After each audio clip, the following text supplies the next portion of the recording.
Private. This is the War on Comics. I'm Colin. I'm Omar. Today, we're looking at, I'm going to say, two very bad comics. Yeah. That are probably the best bad comics.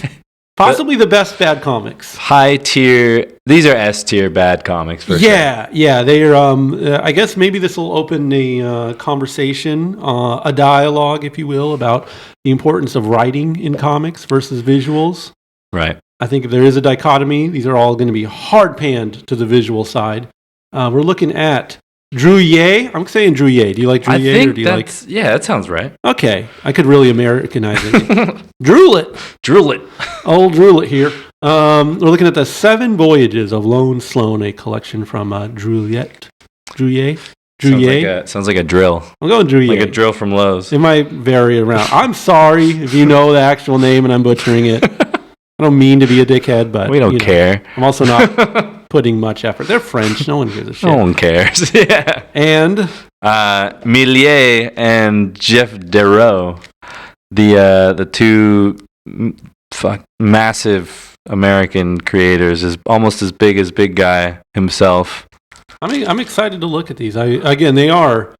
I don't know, kind of trolling here a little bit, calling them bad comics. Yeah. They're not bad comics. They're possibly not comics. Almost like a series of poster art. Yeah, right. But either way, it's amazing looking, and we'll get to have some good times talking about it. So shall we get into it? Let's get into it. Oh, wait, hold on. Yeah. And after this, Cerebus, our new portion of, I like to call it the Eating the Elephant segment, where we're slowly getting through this series. We're up to aardvark. 3 of 16.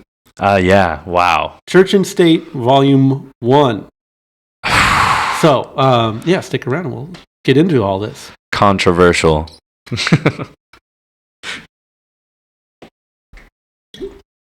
Be a dickhead to him. Here we go. 3, 2, 1. Snap. All right, let's start with some Druillet, shall we? Let's get the culture out of the way. Not that big boy isn't culture, but...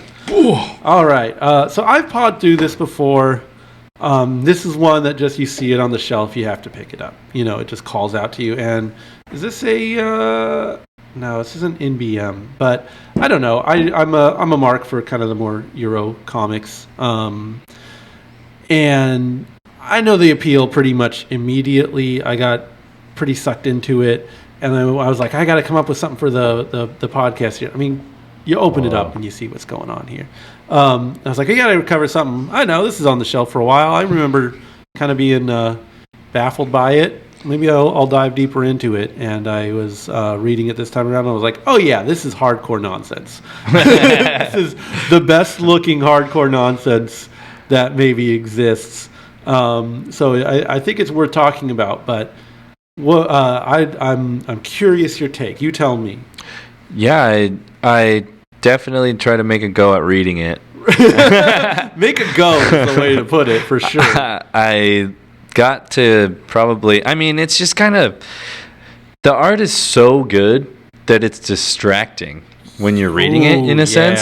You know what I mean? For sure. Because you're looking at...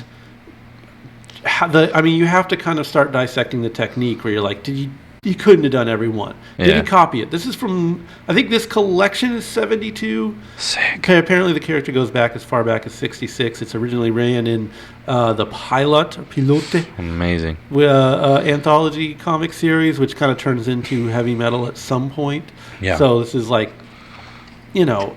Oh, I like these. I don't even know. Do they have fucking Xerox machines at this point to be able to run off these bits? Look at this. This shit's insane, dude. Yeah, just stop.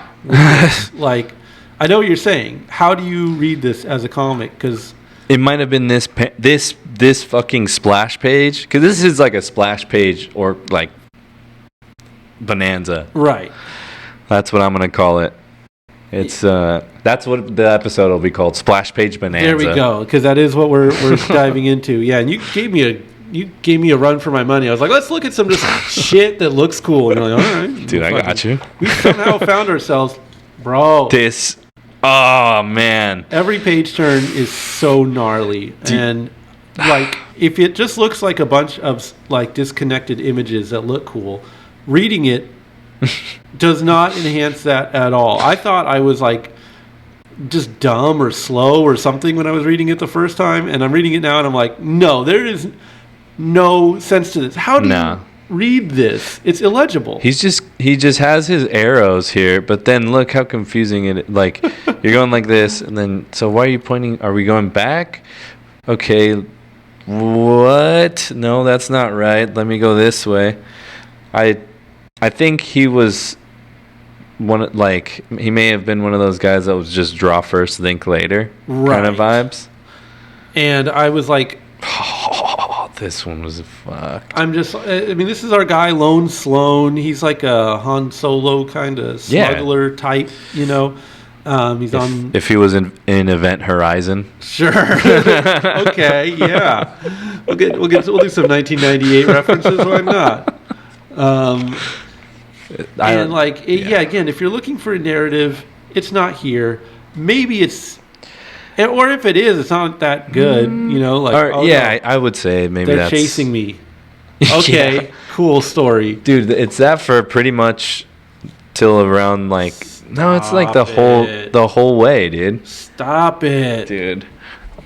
Yeah. Oh yeah. You can't even. It's a visual feast. Yeah, I mean, it's. I felt this one somewhat vindicated. You know the band Voivod? Yeah, a Canadian band. So their drummer Away draws all their record covers, and he actually has an art book that's really cool. I like his stuff a lot, and they're like one of my favorite metal bands.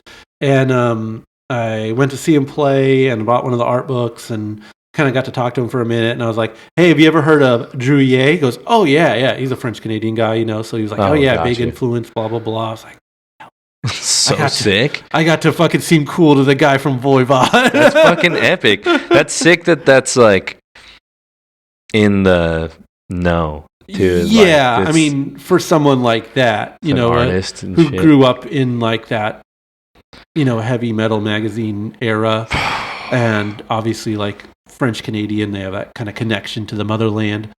It was again. I just like that I got to sound cool in front of. That's sick. The band I was a groupie for, but dude, yeah. So I think.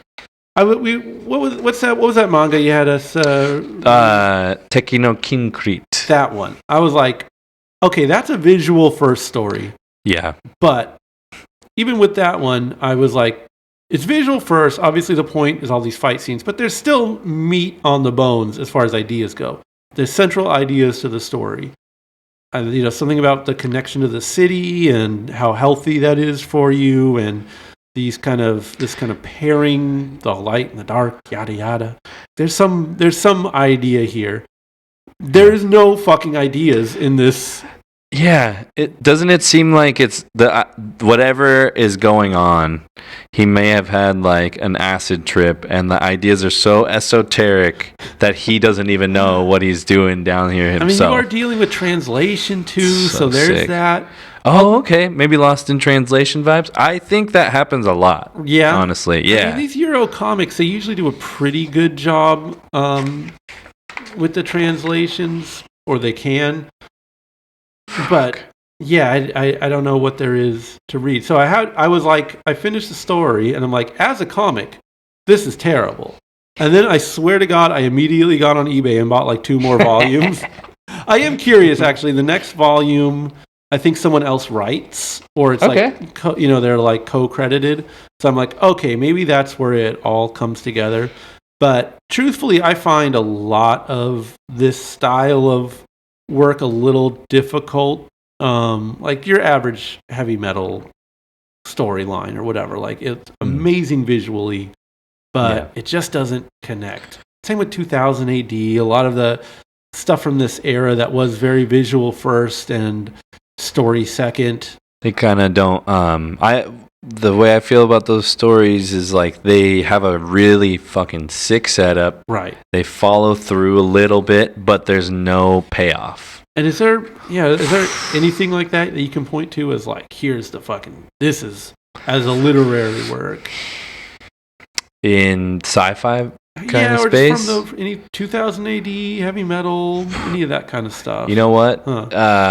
I was reading some Steranko earlier. Oh, yeah? And he has this one adaptation from this Sean Connery movie called Outland. Okay. It's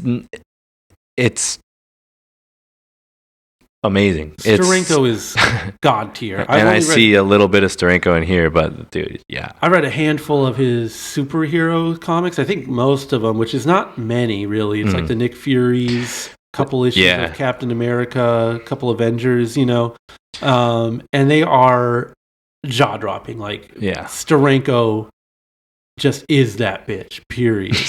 Dude, yeah. Like there's a lot of people I'll have no problem saying they're overrated or whatever. Like, this comic I'll say it's like, yes, it looks amazing. I don't know if another work only Mobius can touch this stuff. There you go. Only Mobius. Probably, dude. Maybe I don't know. Maybe Von Baudet had some, but they're not great stories. They're not great. I know the Jodorowsky ones, like and I love Jodorowsky. I mean, I'm a simp for him. Fuck it, like he's my Aquarius king right there. But they don't often hit. They're a little too avant. What's his insurance? The Metabarons? Is that him? Yeah, that one is crazy. Looks cool. Dude, that one. The issues that he did with fucking what's his name? The Argentinian guy, Boris Vallejo, I think. Oh my god. Boris the legend. That's a goat. Boris the goat, for sure. He was insane. When I went to I have like I don't know, very concrete memories of going to Comic-Con as a kid. Which my golden age was probably like 90 to 94. Was like peak years for me. So I'm like, about like 12 to 14 or something like that, which is like just great time to. Dude, you were the Sega generation. Fuck yeah! I consider myself NES generation.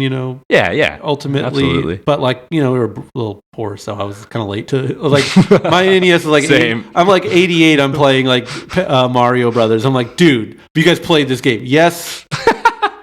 We've been playing it. So funny that it was old news. It's all time. No, that was a man. Ladies and gentlemen, welcome James Rolfe on the podcast, the angry video game nerd. Everyone. So no, it was a shitload of fuck when I was. I'm Josh in here, but no, there was a very talk about concrete memories as waking up like on one Christmas specifically. Calling up the friends. What'd you get? I got the Genesis. Sick. Me. I got the Super Nintendo. My other friend. Another friend. I got the TurboGrafx 16. Oh, dude, rare. Yeah. So it was like between this trifecta, we could play everything. Going to each other's houses. That's a moment in time, my friend. That sounds like I'm talking like this. Sounds like I'm doing like Spanky's our gang shit. Like I'm selling newspapers for a nickel or some shit like that. But I was like, this is real life, my friend. But to same era and everything, I was like going to cons and just seeing like Boris art on like displayed, and like he had a series of trading cards. What? Yeah, because the trading card game. Holy shit! Trading card game was nasty. You know who has trading cards? William Stout. There's a William Stout trading card. Who is that? William Stout. He did like the poster for Wizards. Oh, yeah. Okay. That was the image they used to sell the cards, because of course it is. Sick. He did like the Rock and Roll High School poster. He did a lot of crazy posters. Those painted, kind of like exaggerated, like. Yeah, I don't think he was like the guy for those, but I think he could work in the style of those. Yeah. I'm not 100%. I'm not. No, I'm not even going to say it. I thought he may be Animal House, but I don't know. But definitely almost definitely Rock and Roll High School. Yeah. Unless I'm tripping. But anyways, mostly a poster artist, and just like I don't know. Again, why does he have a trading card series? I don't know. Why did Boris have a trading card series? Why did we collect trading cards at that time? Because what the fuck else are you going to look at pictures? Tops. how else are you going to get a piece of, how else are you going to learn Nightcrawler's power levels, bro? True. It's deep lore that you gained from pictures from these trading cards. You think I'd know about Ego, the Living Planet, if it wasn't for the Marvel series too, brother? You're high.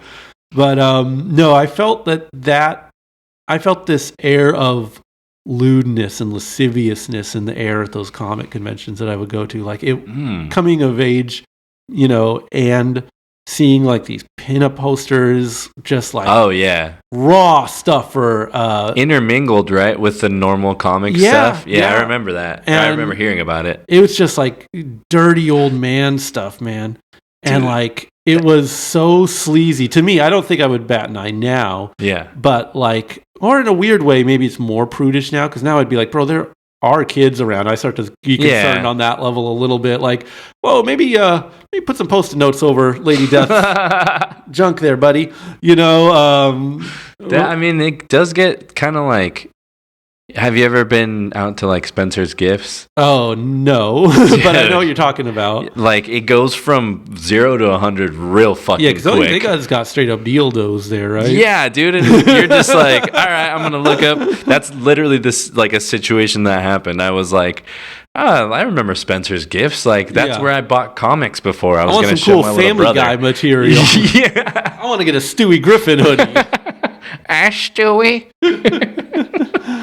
Dude, I mean, did you ever see like any of the heavy metal works out there? I would see it, and like, again, that movie was the Bakshi movie. That's like pure sexually awakening shit. Mm-hmm. You've seen the South Park episode. You know what the fuck is going on. Like, I lived that life, bro. No joke. There's some fucking.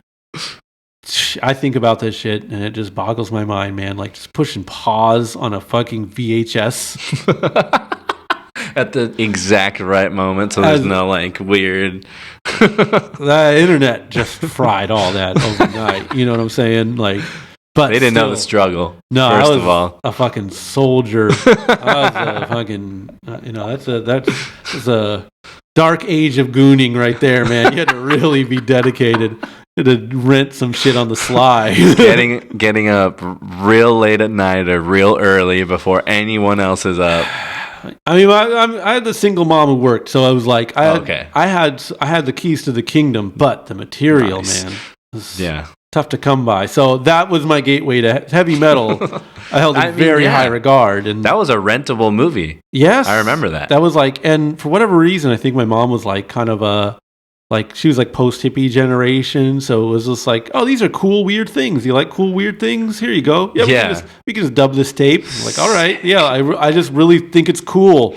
I don't know, I just like it. I think it's holy shit, really cool looking cartoons. Goo Goo Gaga. Yeah, the goddamn robot that does cocaine. It's just funny. It's funny to me. But like, so that cartoon and like those like kind of visuals at conventions, it was like very much too old for me, but it is had a big impact on me. So wild. I mean, the Wild West of that kind of stuff. And I think it should. I don't know. There's an appeal to it, a darkness to it that's like a sleaze factor to it that was very cool to have experienced. Now I don't know what the fuck kids are seeing at what age or what they're exposed to or what they're, I don't know if heavy metal VHS on pause has much sway after, Belle Delphine all that leaks stuff. Or whatever the fuck. I was going to say like the OnlyFans stuff now, like whatever all of that shit there. It's probably really distorted to what most people's kind of, I mean, that's like an evergreen story, right? Like what you're saying, like everyone my age, even to my age, and I think we're like 10 years apart, we did that still, right? So that was like a proto-internet kind of thing, because we had internet and like you could print a page, and it would go really fucking slow, so you'd have to wait until you knew no one was in the house or whatever.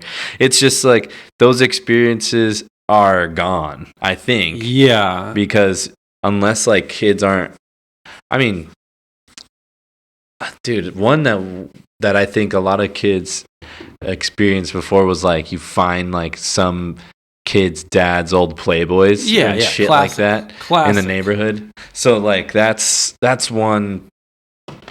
Well, what are you gonna do with print pornog right now, bro? Yeah, check it out, dude. This is my bank, my fucking. I don't know, man. It's not the same. I came across some of those like stashed in records a while back, and like, haven't seen like a print physical media adult magazine like probably in as long as you would imagine. I was like, it's like so underwhelming. Even like the Hustlers or whatever it is, like, even the more grimy ones. It's like, oh my god, this is like quaint. This is like, it's almost art. It was more artful, probably. I don't know about that. I mean, sleaze factor. There's like people like lowbrow art kind of shit. Like, yeah. Well, I mean, there's classier versions. This was not a classier. Oh, it was version. a gnarly. Okay. It's a gnarly one, but the gnarly ones are still just like, okay, yeah, there she is. Okay, yeah, all right, there's that. Okay, what are you supposed to with Man. I don't know. It's definitely drawings of. Yeah, dude. I don't know what the hell you do with that at this point, but what were we talking about? Hey, chicks. That's how little substance there is in this comic. Dude, honestly, yeah. We can go on a 20-minute wood porn jag because I think all you can really do with this stuff is say, this looks cool. Is this not some fucking dude smoking weed in the 60s, jaying off on the page, with some ink? You want to talk masturbatory, man. All this cross-hatching in there, like... This is J.O. Central. This is more J.O. than I did in some... When I was... He was getting his jollies, dude, out here with... Oh, my God. I'm going to fucking die looking at this stuff. This is the coolest shit. Nothing looks as cool as this. You get kind of like... was that fucking... hold on. My favorite part is the Rod Stewart produced cover here. I've never heard that Grail record. It's got to be good if they... copped this art. If they used both, like that image reminds me of like that hard rock band Valhalla or whatever, or Sir Lord Baltimore, I guess. Right, a little bit of that too. Helium Hound. And then you got your background image here, and it's cool that they still printed it with some text on there. Give some sort of credit to. Well, it's probably just how the original art was. I don't know. But yeah, this is. I don't know. Again, the best bad comic. This was cool. I don't know how to read French, but here you go. Yeah, giving him some shout outs, which I guess, if you were to pass this around to any comics artist at the time, what could they do but say, this is amazing. This is stellar. So which one of these books did you get? I got Delirious. Nice. And that one showed up. The other one hasn't showed up yet. So sick. I don't even know. That was like I read it like probably like 1 a.m. and then I was like, all right, this sucked. I'm going to go buy some more. This is perfect. Fucking. That's like, it's just, you don't need a reason. It can just sit there on your coffee table or whatever and just... It's so cool. And I do want to see if it maybe improves a little bit narrative-wise once it gets a writer. But speaking of writers... Check this Frank out. Miller. Tell me about this guy. So the big guy. Did you know that there was a cartoon series called Big Guy and Rusty? No. It might have been a little late.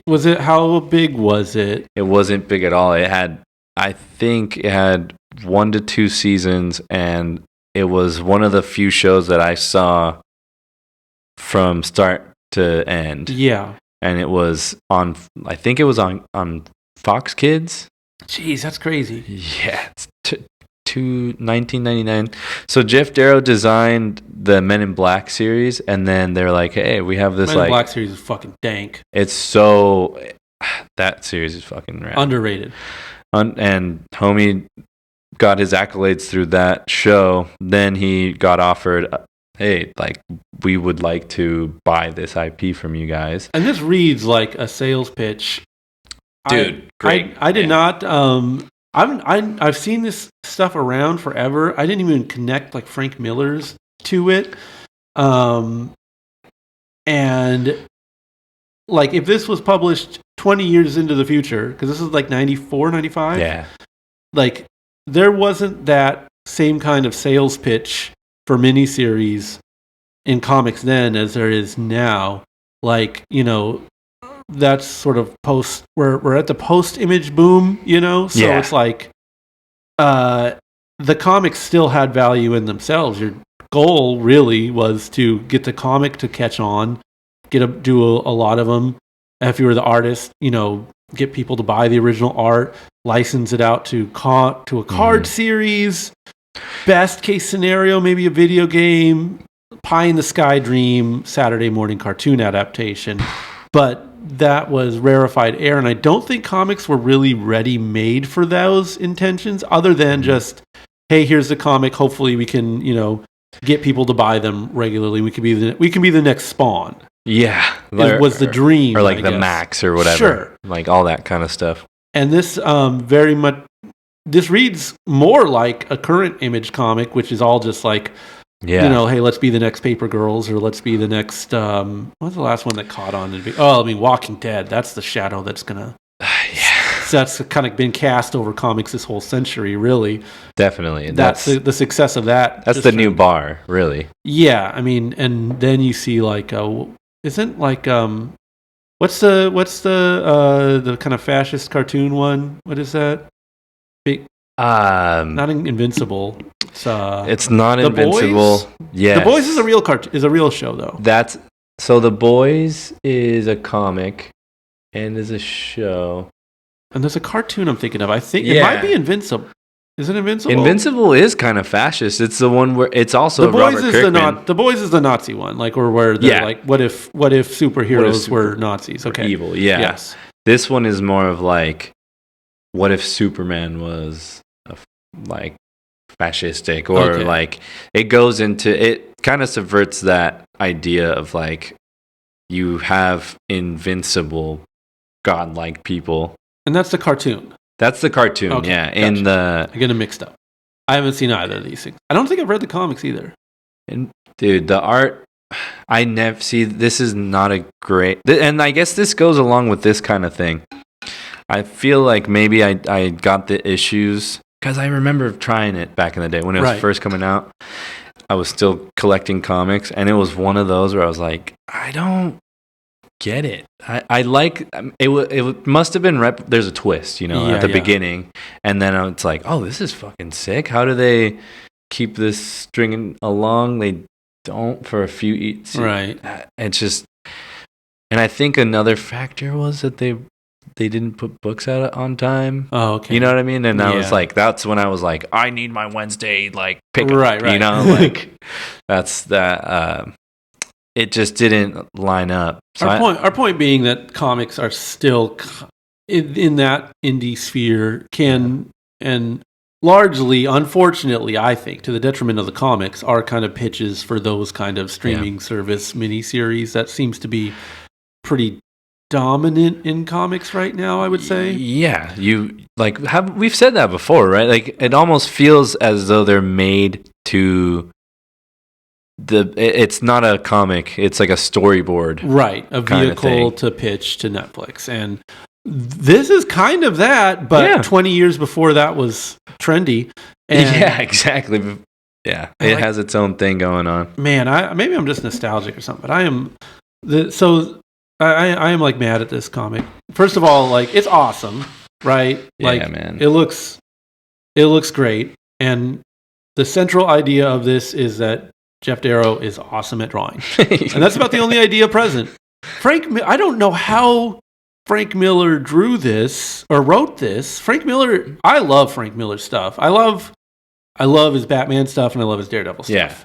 Yeah, Sin City. I could never quite get into it. I'd be willing to try. I'd be willing to like.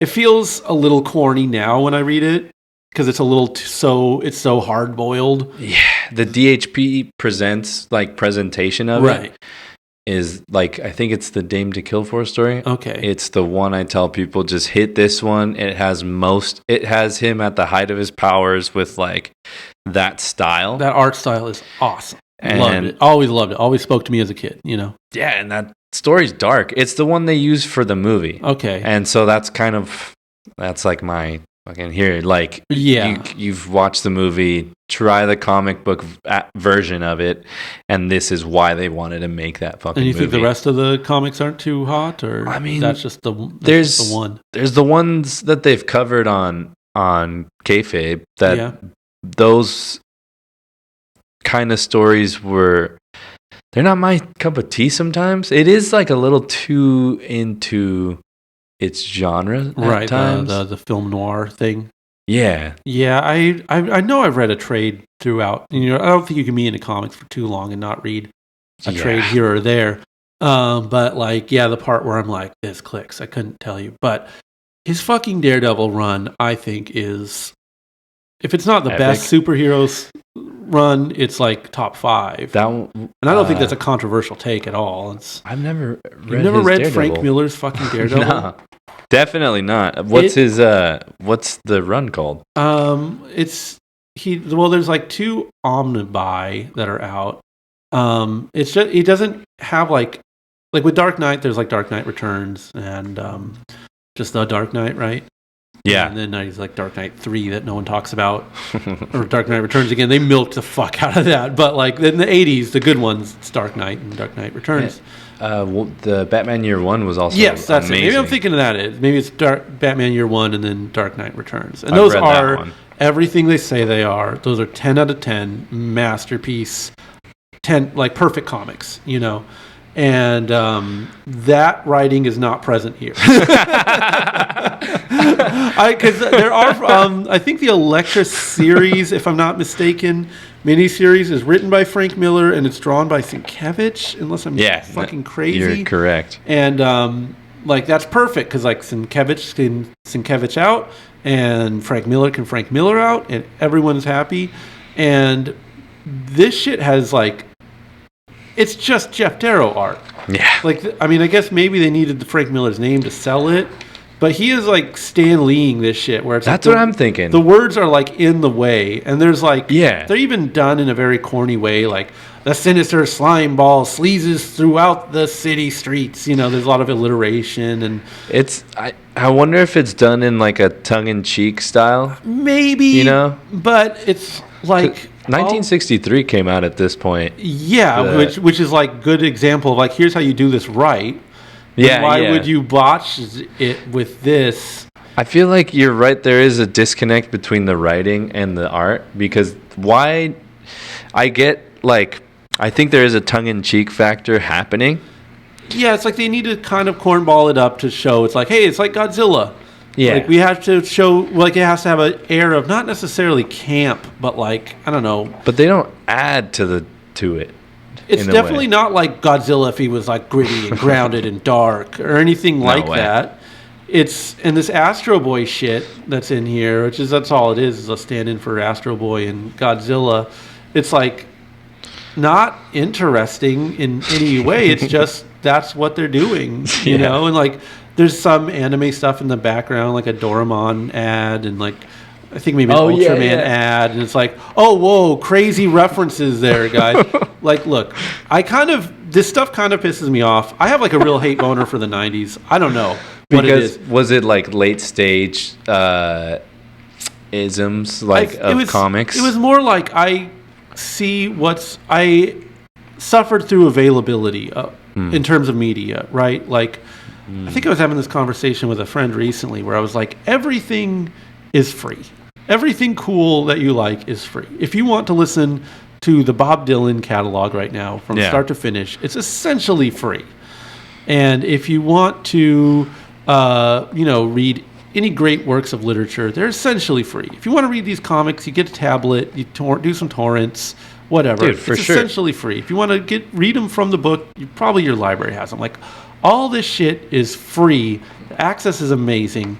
And like in the 90s, there was this desire for that, to look back and enjoy these older things. There was a desire for, let's say, like I'm thinking of like garage rock comps at the time. Like all the like people wanted to hear music from the mid '60s. Comps on comps on comps. And there was just this endless stream of it, be it the Killed by Death comps or punk rock stuff or Back from the Grave for garage rock stuff, Nuggets, etc. Which most of those go back to the '80s even. But like that is just how this stuff was dispersed. Was that someone did some digging, found cool songs, put them on a record, and said, "Here's some songs," kind of disconnected and separated from everything, and you just ate them up. If you were into Godzilla and anime and stuff like that, God, when I think of what's available right now for anime, for cartoons, I just go on Tubi, bro, and it is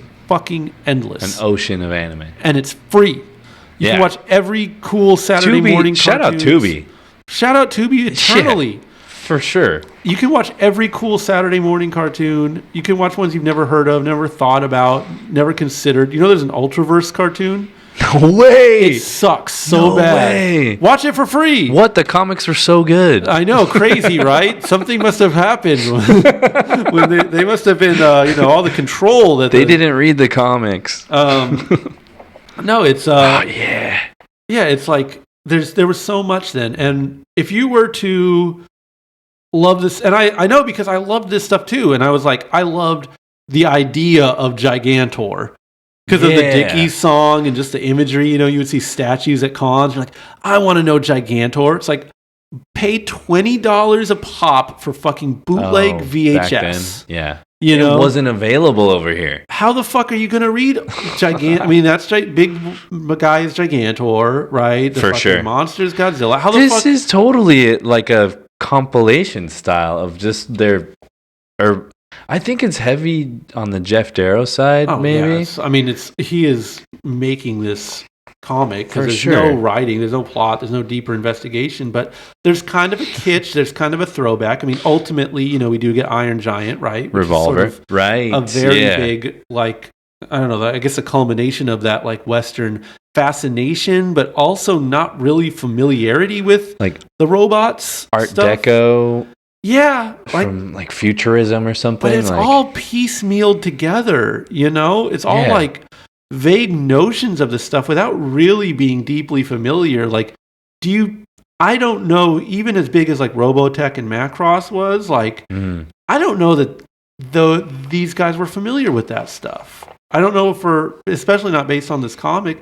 And if they weren't, I wouldn't blame them because I can't tell you would walk into these conventions and there'd be booths that are just fucking floor to ceiling, packed in library style fucking VHS tapes of like shitty dubs of anime and Japanese movies and like, Lucha Libre movies. Yeah. And it was like the only way you could get this stuff. Fucking the story of Ricky and those like probably million sellers on blurry, grainy, fucked out VHS tapes. Sold at conventions, and like that's so you're taking this surface level weird scrapings that are available of Japanese cartoons, like, and you're like, I'll make a comic of that. I've watched, you're affected by it at the time. Maybe 10% of the Godzilla movies made, but it's so new and it's so eye-opening to you, and you're just like, this shit's cool. I want to do something on it. But it comes off now, again, because you can literally watch every fucking Toho movie for free. Proto YouTube, that sounds like the Nerd Network that we have now on YouTube, where you can find anything like upscaled, colorized, completed, like they edit shit together. We have it very easy to it's a good time to be a fan of this stuff. And I think we're still like, dare I say, as a species, maybe reeling from that. Like it's maybe a little bit too much for us. Yeah, we don't get to digest anything. Hence, we haven't made anything interesting because there's just it's stifling creativity because it's coming at you at all times. And we can replicate things to such niche, specific extents where it's like, this is my dark wave project, and like you got the right synthesizers, you're so exposed in every way, but like you haven't necessarily made a record that's more interesting than anything that you're aping. And this is obviously, again, I can't stress enough, this art is awesome. Yeah. Darrow is awesome. But you haven't synthesized it to the point where you can take it to the new level yet. This is still at like a kitschy level. But Yes. I want to point out the Gilbert reference right there. Bingo. Cool as shit. It's so sick. And I just to tack on something to your point is I've been thinking about kind of like my own creativity recently, and it's almost like you said, it's not affected work yet. Like stuff I feel like I've put out is more of like I'm a tourist listening to this stuff, and I'm like blending it all together in my head and pushing it out there. Whereas instead of like internalizing it, right, and seeing where it takes me, because that's a different vibe. Going from, I know this sounds very whatever. In my head, it's like it just reminds me of like you can be kind of over influenced a little bit, right? And that's where you get your Greta Van Fleets, who are just like, here, look at us. So this is we figured out the Led Zeppelin sound. It's like worship. Great, I'll fucking throw myself off a bridge before I play your records. Dude, you guys don't play that at the shop? It's like, yeah, good job replicating that. Cool. Fucking copying that shit. It's like that, the worship rock. We're just regurgitating our own culture at this point. And I always think about the Cramps a lot, because they really, in a large way, like were like invented rockabilly, and to some extent, like obviously, like the music goes back to the 50s, but like to be a band to go out and pilfer these fucking old dusty record bins and be like, no, this shit is cool. Yeah. And then they do with all of that information, with all that scouring, with all that work put in, and real fucking like sweat equity finding these records and like internalizing them. Yeah. That you create the Human Fly, which sounds nothing like, before or anything. after. It's not like, oh, well, you're going for a Link Ray thing here. It's like, no, that's something other with that. And the Cramps are like the coolest fucking band in the world. And like, if you're telling me that your band sounds like the Cramps or is influenced by rockabilly, I'm going to fucking throw myself off a bridge before I ever hear your music, because it almost definitely sucks. Will not. It will not stack up. I don't get these bands, man. They're whatever. Like, that's a whole different topic of just like and it must be where we're from, or here. San Diego feels like it eats itself sometimes. Yeah, I mean, I hate to say it. My take has always been that San Diego is just not a music town, Yeah, no way. So there's just not really like a thriving culture, community, etc. It's a body town. You're supposed to look hot. You're supposed to look hot at the beach. And fucking Cali burritos every day, and brother. Get fucking lit. Yeah. And chill. Like, all those stereotypes are PB. true to an extent. So if you're some dirty little pudgy freak who spends all his time sitting down and watching old movies and reading shitty comics, it's going to be a hard life out here. You ain't going to find much in the nerd. way of community. Or you're going to be able to truly operate in a vacuum and like make some weird stuff. I don't know, this is we're too off the rails here, but like that Klickitat Ikatawi discography just came out, and it's like, man, all that thinking of that, and like the Heroin discography that came out a while back, like that kind of hardcore out here is just still so weird and alien, and like I don't think you get to do that if you're from a place like Orange County, where there's like, here's the Orange County punk sound. You just end up sounding like Bad Religion or something, Yeah. But if you're trying to do polar opposite of that, you end up with that like freak sound that we have. But kind of alien, and it's like an insulated sound that, like, how islands have their own type of species, right? I think San Diego is an island in that sense sometimes. Right. That's how I visualize it. Yeah, you definitely don't get laid on the island. There's not a lot of motivation in that regard. Nah, man. People are too busy going to the beach or like. What a better life. It makes more sense. I mean, it does. It does. Sometimes you don't want to suffer. I don't know. But that's life, man. Yeah.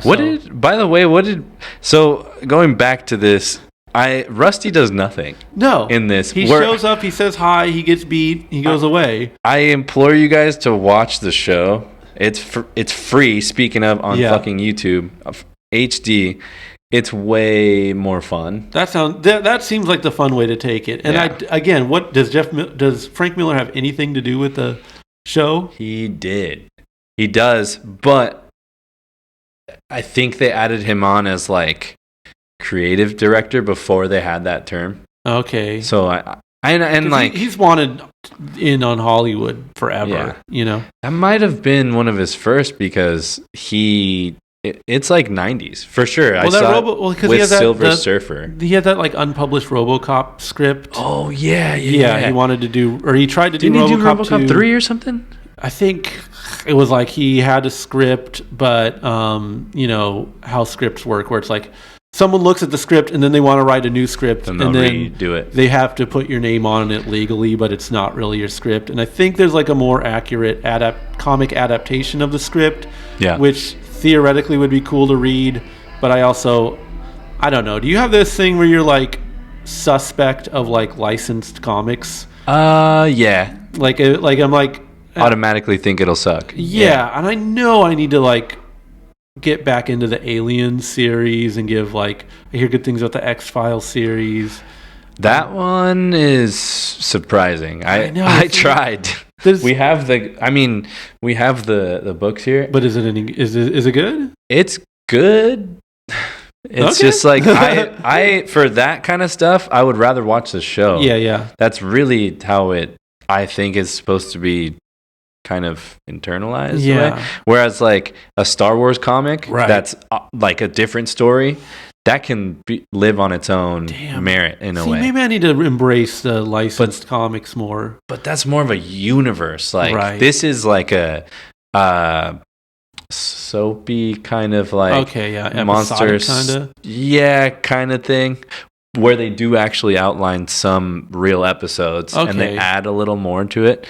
I mean, I guess maybe that's something we should compare and contrast, like, since we do have the books here.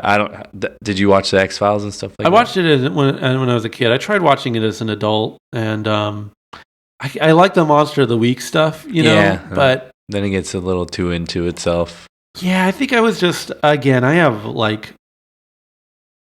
got trauma from that era, man. I try to examine it, and I just can't. I have a friend of mine, if you talk about any band from like the 2000s, he hates it. Any movie from the 2000s, he hates it. I was just like, you had something go on there. Because I'm like, Lord of the Rings series, sucks.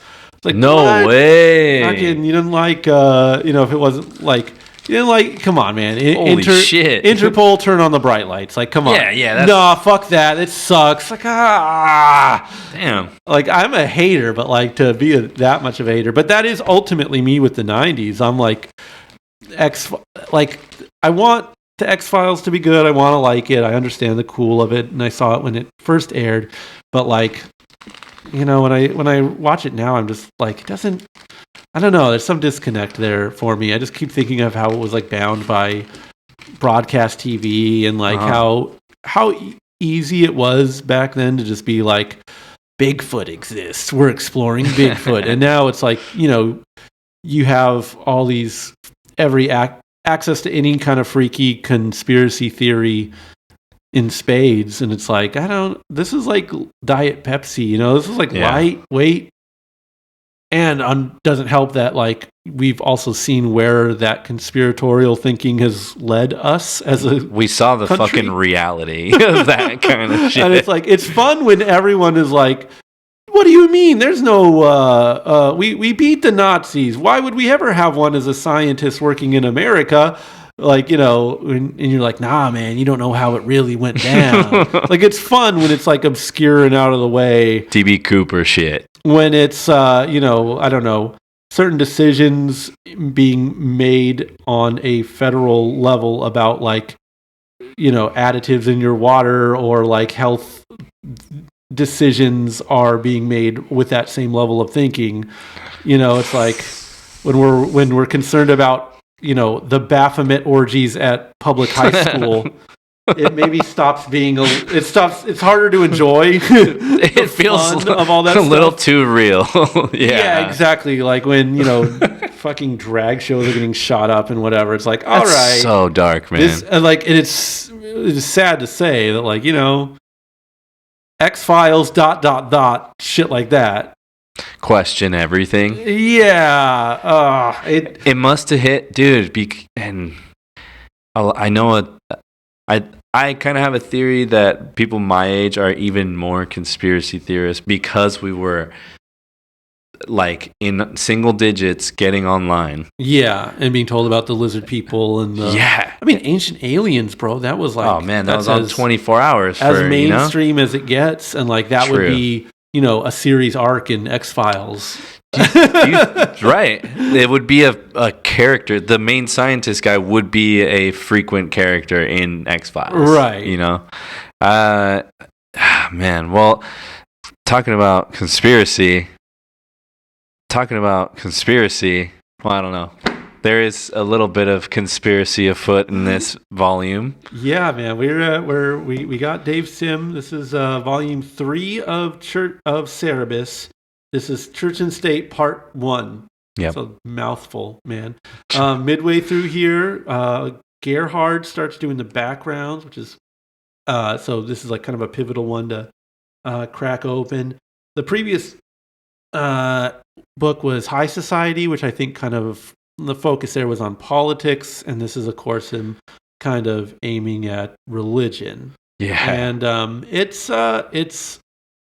Cerebus is just so its own thing. I am loving this reread so much. I'm so excited reading this. I always feel like you've told me a million times you like this book, and I'm just like I'm like a needy boyfriend. I'm just like, do you like it? Do you like it though? But do you like it? But is it good? Making sure that is it good? I'm sorry, I suck. I shouldn't have brought this to you. I'm a piece of shit. I'm gonna fucking kill myself. This sucks, I mean, I know the whole baggage with it, and now I'll break the ice on that one. It's like I dove in. I had to, I guess, before I started liking it too much. Right, like I was like, I gotta see what's up with this Dave Sim guy.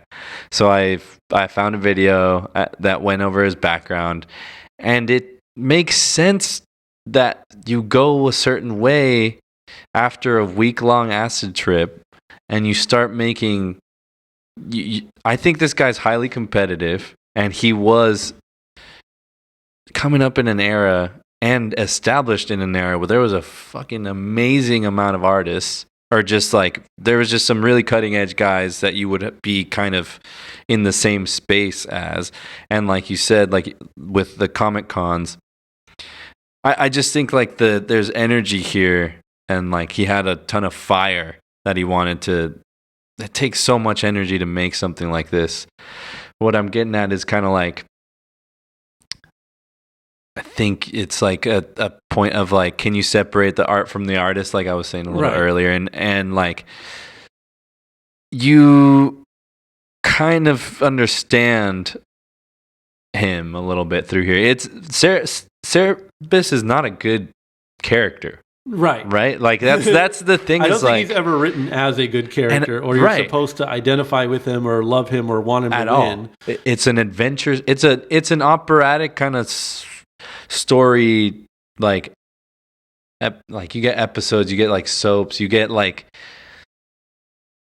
it's a meal of a kind of a storytelling, right, in a sense. And the story itself, it just like, it's what makes it interesting to me is his craft. Yes, you know what I'm saying? Like I'm not that, like sometimes I'm not super invested in the goings on of East and like that kind of stuff. I mean, I guess at some point, almost like with Tolkien, it's like it's world. Exactly. There's world building for world building's sake. I think world building is, and lore, and like the density of background that your story takes place in when you're creating like a fictitious world is a skill set in and of itself. Yeah. I think a lot of fantasy stuff, especially, maybe is too dependent on that and fails to write good characters.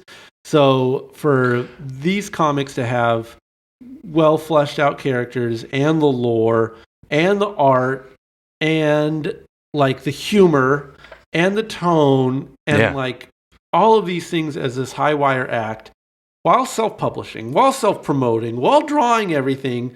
It's like, I don't know. They're like, Sim gets to talk his shit. He gets to be for sure whoever he wants to say he is.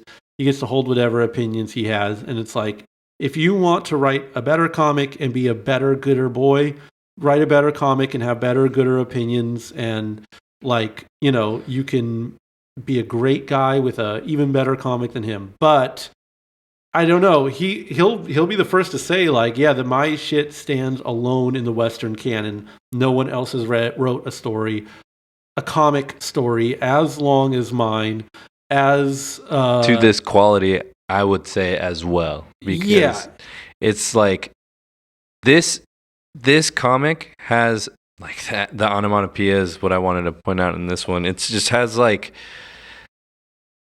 he's like a magician that has fucking kind of trick after trick after trick, and like he will pull it off. He's pulling it off very early in his career of doing this kind of stuff. It's like the storytelling, everything for me. I only picked one page, and it all like this whole his craft to me is like in this. His wittiness, his like. There's like levels that are happening here. So if you know the story, it only gets like richer. Yeah, the more you read it. He talked about that as like an issue, like a problem that the comic had was that you couldn't just go to the store and pick up an issue of Cerebus and understand what was going on. Hence, he was publishing these quote unquote phone books as collections to like hopefully get people to, you know, read Church and State Volume 1 and then start buying Church and State as it was coming out and maybe buy a couple back issues, and you'd be able to keep up from there, you know? And like ultimately it is a big ask to get someone to read this comic because this is so character driven. Like you need to know who this lady is, what this guy is, what his relationship is, why Cerebus would think that he has the dominion to, you know, make all these demands of this woman. And then you have to get into the context of the characters and why they're interacting and all that. You know, he's being egged on by a Charles Xavier I can pull that up. Stand-in. What is it? Like Charles Claremont. Charles X. Claremont. Who is living in the brain of Wolver Roach. This, you know, stand-in for the superhero, and he's kind of telling Cerebus to, you know, go make some demands on this woman he's staying with. What's her name? It's not a story yet. What is her name? But they'll do the issues where it's focused on the women. And she's just like, he's a guest in her house. He's making all these demands on her at the request of this Charles X. Claremont character. And she's kind of like, you know, listening to them passively. This is great. I mean, this is the timing, everything about this is pure comics craft right here.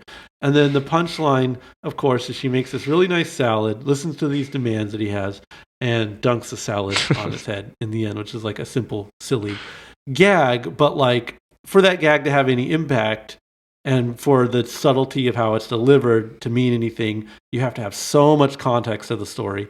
You need to have like 5 years worth of comics up until this point to make it happen. It's holy shit. It is not an easy ask to get into Cerebus, but because you're so immersed in it, like there are these moments that are just so rewarding. Dude, he started in the 70s, right? Yeah, holy 78 I think is the first issue, and we're mid-issue here. Yeah. I don't know why I think, you know, talk about bags of tricks, you know. Look at this stuff. Look at this like nighttime silhouettes, like skills, like all on display. Dude, the splash page on the cannon. He introduces him, and this kind of becomes important.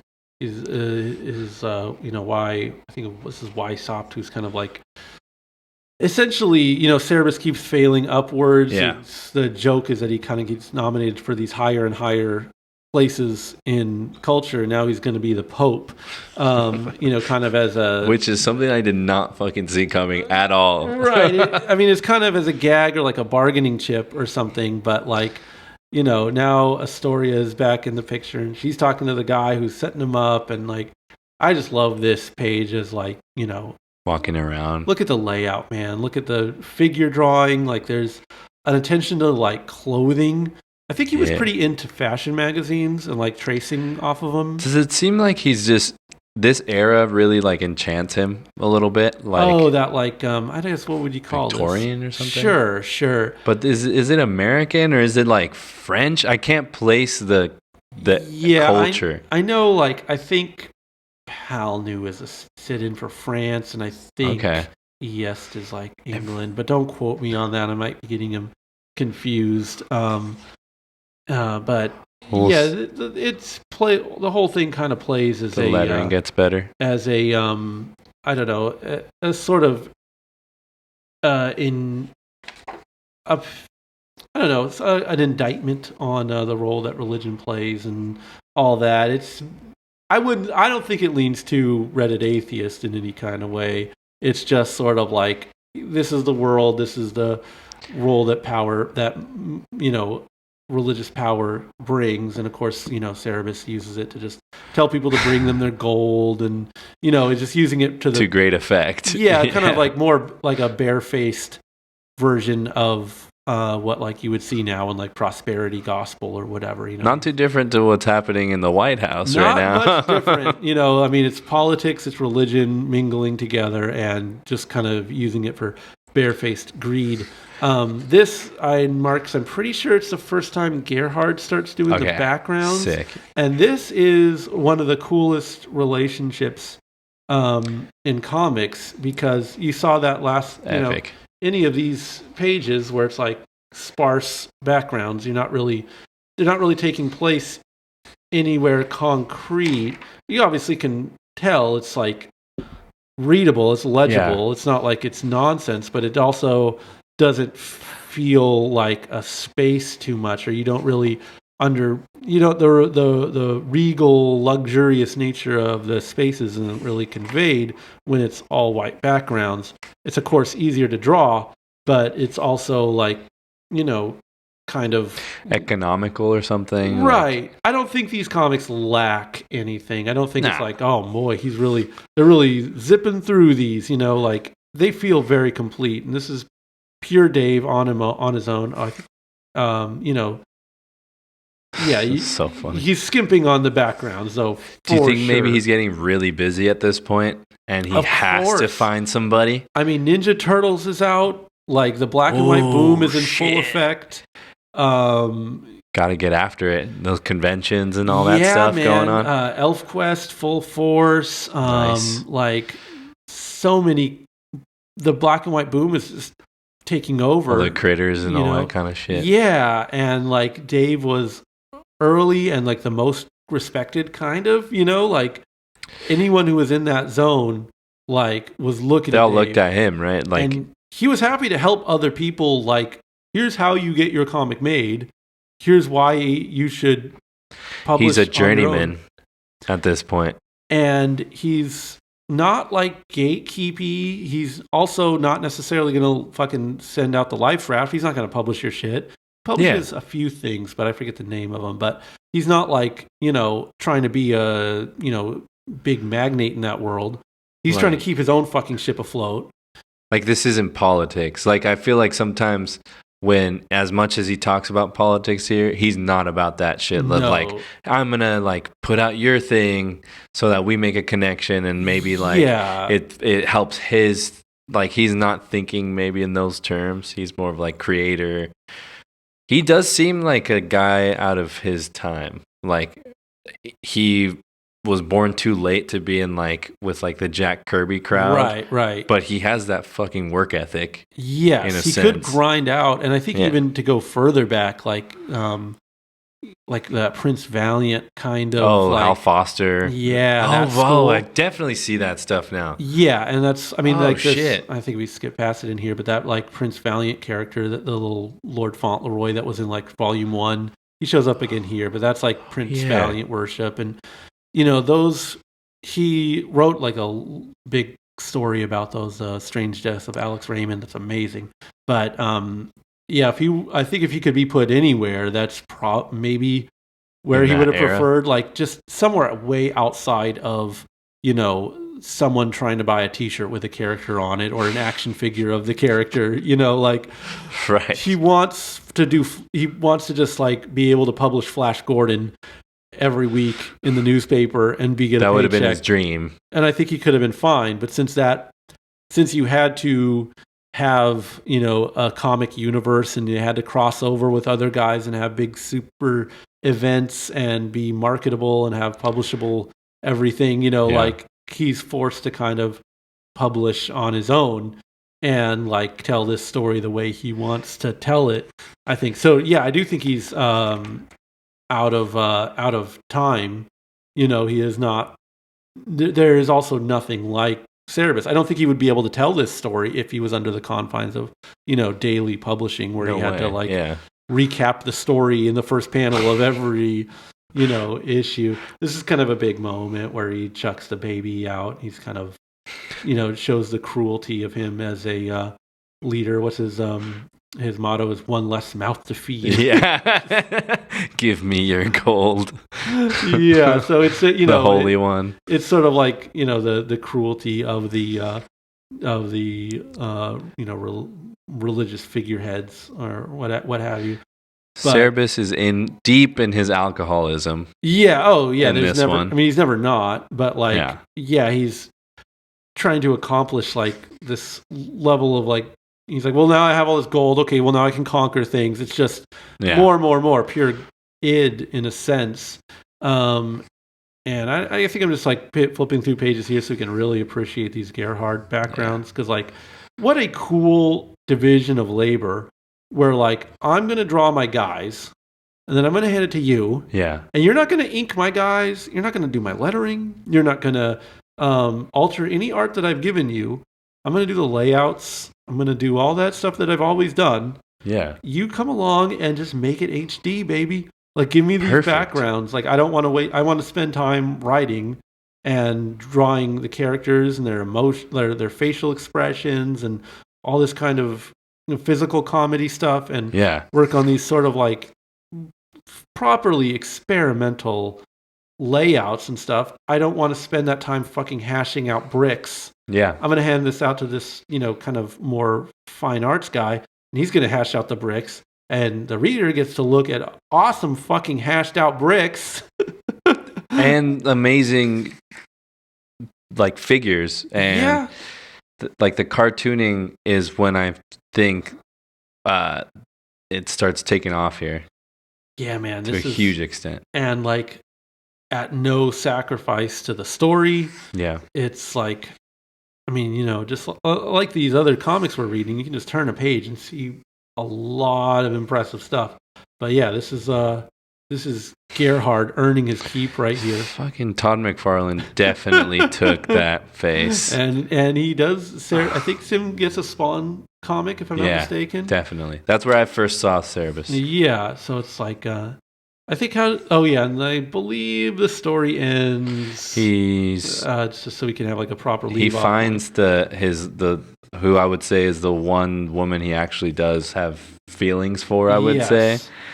This was pretty wild. And is this where she tells him just to pack it up and leave because he's going to die? Or was that in the last one? I think that was in the last one, but they kind of reiterate that idea. Yeah, he's staying in. He's the big dog. He's the Pope. Going to make all those things happen. Like, this is so crazy. This is... Yeah, why this art gets insane. How are you having this kind of emotional impact? Right. This is so crazy. And it ends kind of with the I don't know, the Ben Grimm worship. Yeah, this sort of anti-pope who's the thing essentially, right? But just a giant pope, and he's like a golem of some other guy. And this is like, right midway through, you see Cerebus kind of get dethroned, and it's like you got to read part 2 if you want to know what happens in this exciting adventure. I love this ad. Covering next week. Yeah, look at this. Call Dave Sim up. You had his number. That's so cool. And we can check out some of the covers. Yeah, I'll just flip here, and I don't know. You got anything to get starts here? To this one, the Wolver Roach.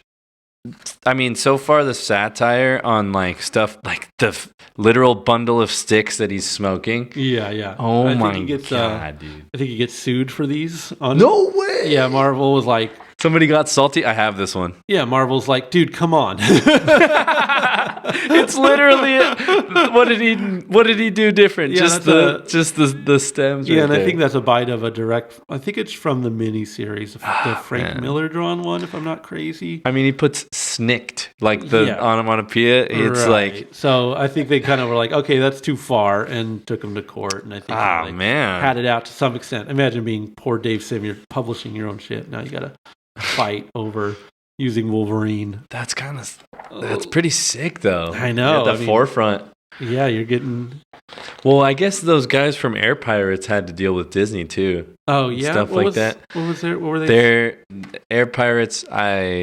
It's like they're along the same time as Crumb and that like SF era. Yeah, and basically they used 1930s Mickey. Or even earlier, I guess, because this version of Mickey was like the one you would see along with like the Winsor McCay stuff. Like it was published in newspapers. It was that model, and they used it, and it was like a super lewd comic where they're like smuggling heroin and everything, all that shit.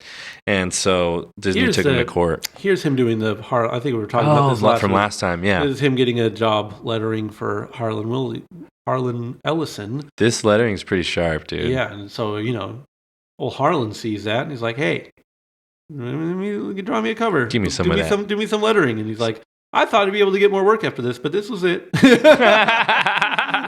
thought I'd have a lucrative career with run-on titles, but this was unfortunately." He's a little too indie. A little too indie for the crowd. That's still. I mean, that kind of adds to his lore for me in a way. Like he's working with the Turtles guys at this point. He's kind of like their mentor. Yeah, all full on. Yeah, they. I think is it Bisley? No, who is it? Who has the forward here? Kevin Eastman. Oh, for sure, dude. Eastman gave him a forward in this collection here. Just basically saying like, he was the man, and obviously he was. Yeah, he had his thing going on, and I love the relationship. Every time the elf comes in, it feels super like endearing, kind of. Yeah. Like he always comes off like kind of a little prick, but like their just relationship together is kind of like it's endearing in its own way. Yeah. So on separating the art from the artist. Oh no. Does it get bad? I think Sim has said, and I read everything I can get my hands on. I've read there's like a book of like interviews he has. There's like, back matter in a lot of these books. Like I've read a lot of Dave Sim stuff. So when I attribute something to him, I'm not like saying something because it's like, I heard some guy on a forum say this. It's like, I'm reading the things he says. And at some point he talks about having a attraction to adolescent bodies and he's like, look, here's what I am, here's what I'm into, and I know how devastating that is and how wrong that is. Oh, fuck. And so I don't want to have anything to do with anyone. I'm just going to take myself out of the pool. And he's just like, I'm a devout, follower of what I follow, and I don't have these relations, like everyone, you guys want to say I'm this like vile misogynist and this, awful person to women. Yeah. And he's like, I'm separate. I am not connected to this at all. Right. But that part kind of stuck out to me where he's like, I guess it's like, that's the best conclusion you can have if you are so inclined. Taking himself out of society. Yeah, out of society and out of like, you understand as a dirty old man, you can't have a healthy relationship with a teenage girl and have anything positive come from it. because you can't. Right. So like his response is like, I'm not going to have nothing to do with none of them. That said, when I see, maybe how the teenage girl elf is drawn, even if it's fantasy, and even though it's, certainly within the confines of, what you could legally show anywhere or whatever. It's not like... Because it's not like lewd yet. No, like it's... But, when... Fuck. When you find out that certain directors are... You can tell the directors who are feet guys, and not just the one you're thinking of. Yeah. But pretty much any of them. Dude, okay. Okay. What do you think Sofia Coppola's interests are? Dude, and also, like, even, what's the famous guy that was run out of America? Oh, Roman Polanski? Yeah. Yeah. Okay. So, like, in that same vein, I would put Dave Sim in that. I don't think you need to put... Whoa. Like... Whoa. I don't know if it goes that far, but... Whoa. Like, no. Roman Polanski did things, okay? That's true. He was doing a dirty things little man. And thinking things and saying things that you're thinking are very, very, very, very, very, very fucking different. Sim having a take on... the world, on relationships between men and women that are maybe antithetical to a progressive feminist worldview is not the same as acting in a monstrous way. I mean, I think I don't know if we were off camera talking about this, but it's like, Neil Gaiman, the goodest of good boys, certified good boy for years and years, stamped on his head, the goodest of boys, and then like as of 2024, it's like, oh, actually, here's some things. Stuff's coming out, and it's like, do you want? I mean, ideally, everyone can be a good boy. Do good boy things, think good boy things, say good boy things, and you can just be a good little boy. But do you rather have the guy that's like, here are my thoughts, they're pretty monstrous, aren't they? And you say, yeah, they are. Or like, well, that's interesting for you to say. Let me think about that. Yeah. I disagree. Exactly. Like, or would you rather have the guy that says, oh, here, I'm the good boy. Here's my good boy thoughts. And, oh, cool, you're a good boy. I'm going to hang out with you. Oh, boy, this didn't go the way I thought it would. Right. And I'm not even going to, I'm not like, I'm not like up to the minute on all the details and all this stuff. There is a difference, though. Yes. Yeah. And so the Roman Polanski shit was fucking... You did some things. Oh, no, you cannot catch me. And he ran off. I will run from you because like a fucking little girl was like, hey, fucker. Yeah, we're getting this motherfucker. You did something you shouldn't have done. Dave Sim never did nothing, okay? Even a John Kay, the Ren and Stimpy guy. Oh, I remember the whole... He's got that teenage girl thing too pretty bad. He invited... Dude. We won't get into the sordid details, but the bottom line is... There's nothing like defensible about it because you'd start being like, well, no, there's no half stepping. Like if you are attracted to teenage bodies, like I've fucking known guys that kind of have this, and it's like either maybe it's like Arrested Development vibes. You just don't progress in your brain. It's like.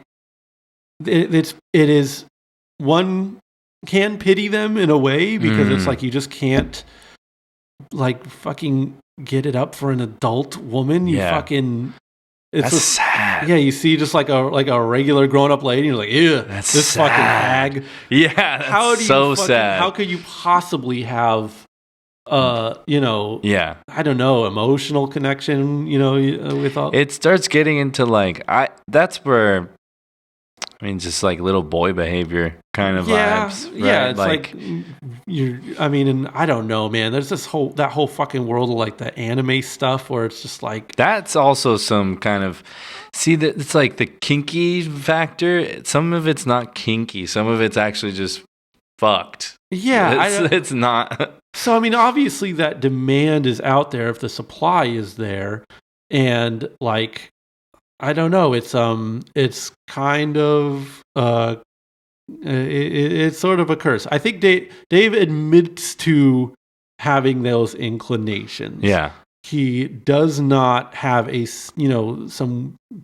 doesn't go to Thailand and have some 17-year-old girlfriend, okay? Yeah. Like, he is cleared he that. has kind of put that out there. Right. And it's just like, no fucks given. I'm going to be, what is it? What do they call that? MGTOW, men going their own way. He is truly a man who has gone his own way.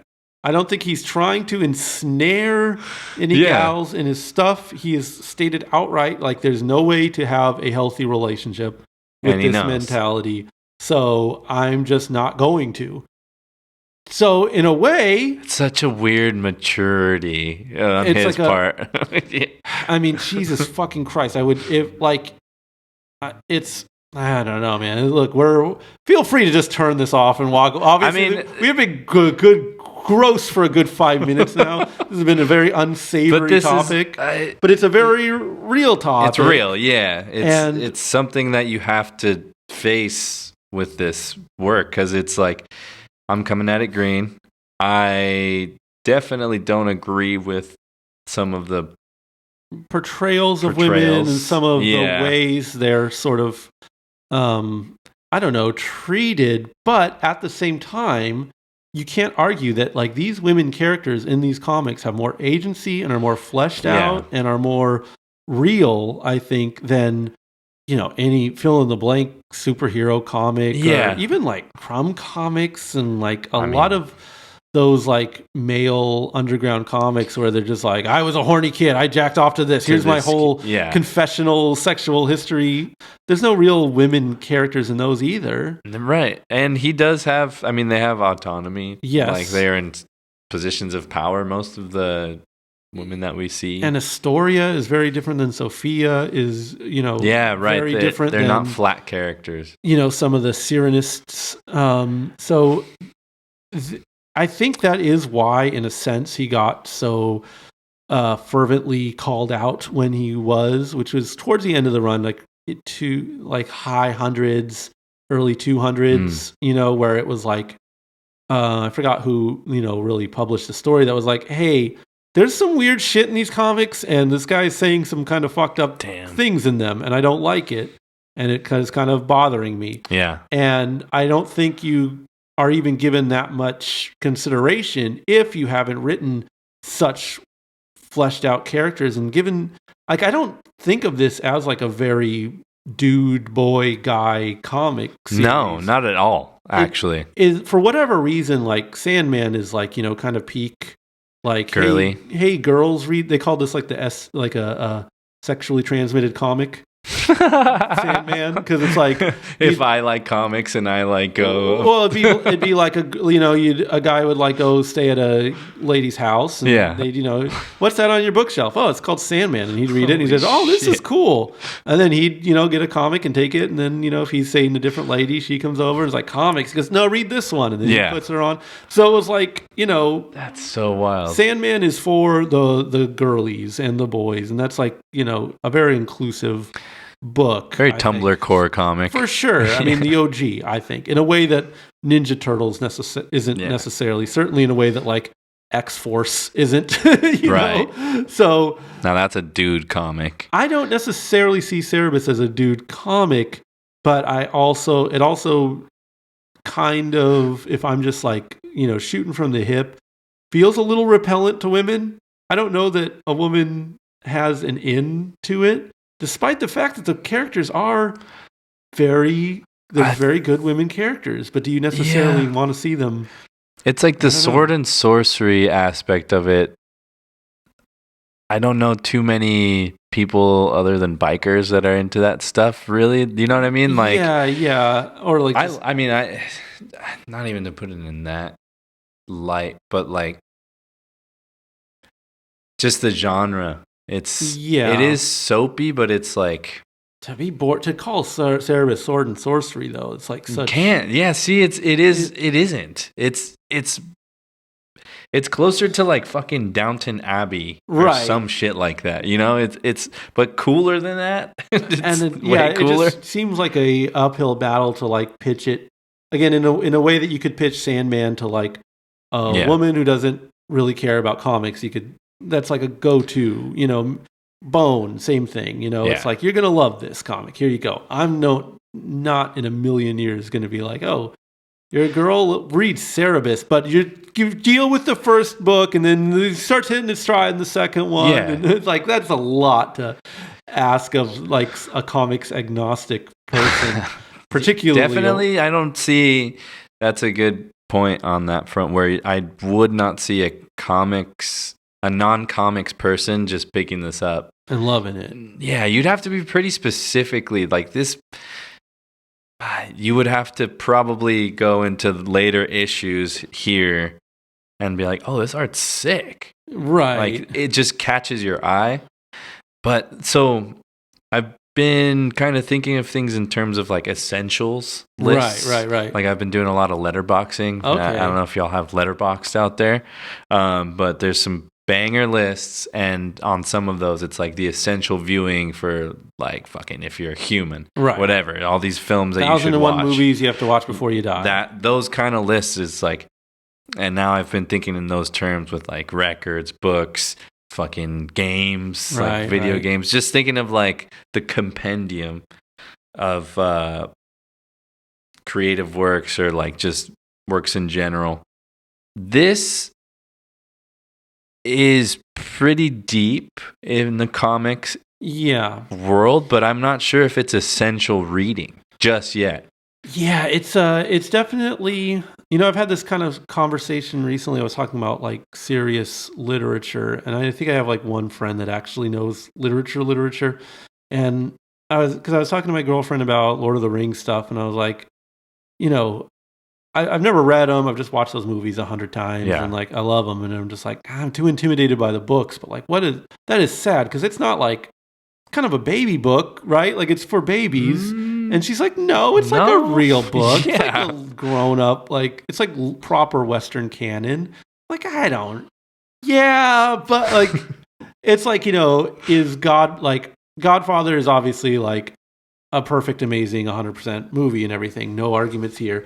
But it's like, is 100%. That real cinema in the same way as like Truffaut or Fellini, you know, or, you know, more difficult to engage with works because it's just so palatable. It's so easy to consume. And most of the literature I know and I've actually read, like, you know, F. Scott Fitzgerald or Hemingway, it's like, I kind of put in the same camp where it's like, yeah, it's literature. Yeah, it's important. But like, I don't know. It's not like, all right, now you're into some shit. I asked my friend who really knows books. I was like, who's that? And he's like, Henry James. And you're like, who the fuck is Henry James? And it's like, that's how I know it's real, because I don't know. Yeah, holy shit. Yeah. And, you know, so I think there is like, so in that regard, like Cerebus is maybe like Henry James literature, where it's like deep end. Yeah. Like, you're in the shit. It's not. This is the unknown, like the Richie Unterberger kind of space, almost like. Yeah, you're in Cassavetes territory if we're in the movies, where it's like, you are now watching some shit. You're watching something that no one else is going to, like, Jaws is Jaws. Jaws is an amazing fucking 10 out of 10. Absolutely must see. It just so happens to be movie. Commercially successful. And easy and fun to watch, and digestible, and a monster movie, and genre, et cetera, et cetera. And you put it up to any level of quality, it's going to be there, but no one's going to be like, yeah, I'm into movies. I like a movie called Jaws. Like, right. Yeah. We all do. So does my 8-year-old. He thinks sharks are cool. It's like they just got to Hot Topic. Yeah, you know, it's like, yeah, it's important. And that's, you know, in comics, there is a lot of like Bone and Sandman and this is maybe in the cult canon. It's not like, when I think of cult, I think of like, you know, maybe a Plastic Man or something, where it's like, okay, this, or, you know, or fucking whatever, the Max, or, you know, Ultraverse bullshit, like, That's cult It has classic. its core people. Or just like this is no one is going to say this is important. Well, Plastic Man is a little different because of its time, but like no one is going to say this is like great comics. But yes, it's fucking awesome. The Crow or whatever, where it's like, yeah, this is fucking badass. Okay. That's like a cult classic, and obviously Cerebus has more value than that. So I hesitate to call it cult, but right. At the same time, and this is what makes Cerebus so difficult, is that a Gary Groth and those Fantagraphics guys are going to thumb their nose at it, even though Sim was not thumbing his nose at Klaus or Bag or the Hernandez brothers. He respected those guys' work. Those guys respected his work, as far as I know. And they were, like rubbing elbows and were peers, but like such different fan bases. The people who were reading Klaus were not reading fucking Cerebus, and probably still will not read fucking Cerebus. Yeah, I do feel like this guy is more of like a comic book creator.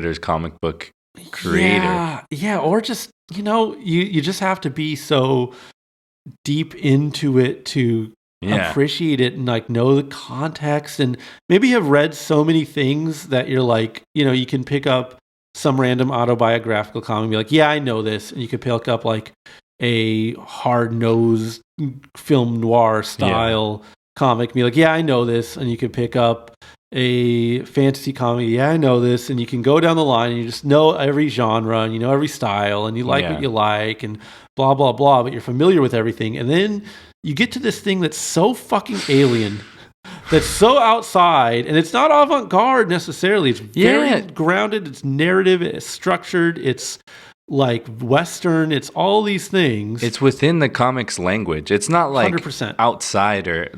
It is outsider work in that it's its own thing, but it's not like craft-wise and skill-wise. It's like the guy was better than any, like, what they say, like the jobbers and shit like that. And he's like, could smoke all those dudes. Yeah, even like, the upper echelon guys of his era, like George Perez or a John Byrne, as good as they were, like maybe they can out-art him, but they can't outright him, and they definitely can't outright and art him, and they can't outstory him, and they can't out-character him.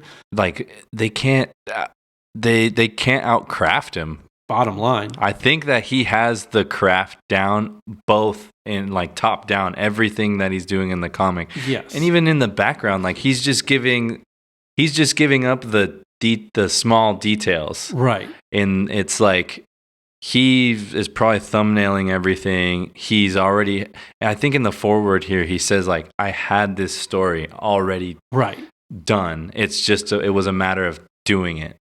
And I think that's a different level. That's what they call like an auteur or whatever. Yeah, for sure. And this story just means a lot to me. I mean, I'm like, kind of, I don't know, given it, maybe I'm sounding kind of disparaging towards it or towards Sim or whatever. Well, it's important to note, right? Like, yeah, for sure. But like, I don't know. I'm just like, it's one of my most just beloved comics. I don't care about essentials or, again, I'm focusing on like, well, who is this for? How are we getting it out? I know, it's like, it's just a sick kind of, if you get it, you get it. If you don't, it's like, I feel like we keep doing the due diligence to be like, it's good, but it's like morally in a gray area. And it's just, like, takes a lot to read. It is work. It is lifting. It's fun work. It's fun for sure. Still watching The Godfather is fucking work. Like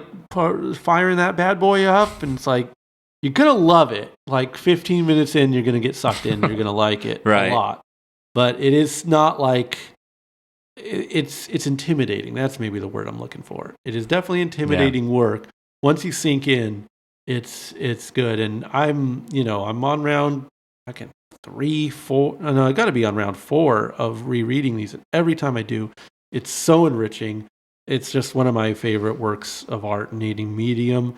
And I'm sorry. That's all I can say. Dude, next up, we got Church and State 2. Nice. Part 2, which is book 4. And that's, I guess we'll catch up with everyone. Book 4. So we are... Of 16. a fourth of the way in. Yeah, once you finish part 2, we'll get there. And man, do I love that book. It finishes. I just reread it and it finishes so strong. It's great. I can't wait to talk about it. I can't wait to dig in, man. By the way, I have a link. This is just a little surprise for the podcasters. I got a link to all 300 issues of Cerebus for you. Boom. Read it for free. Yeah, read it for free. If you wish. Should we sign off? I think we've waxed poetic enough. Arguably too much, man. all these side. I think these sideways are. You start talking about TurboGrafx 16 and shit. I think that's. We got to TurboGrafx 16. Can't say we've never mentioned Bonk's Adventure. Oh my god. The launch title, bro. At ease, privates. This is the War on Comics, and we will see you next week.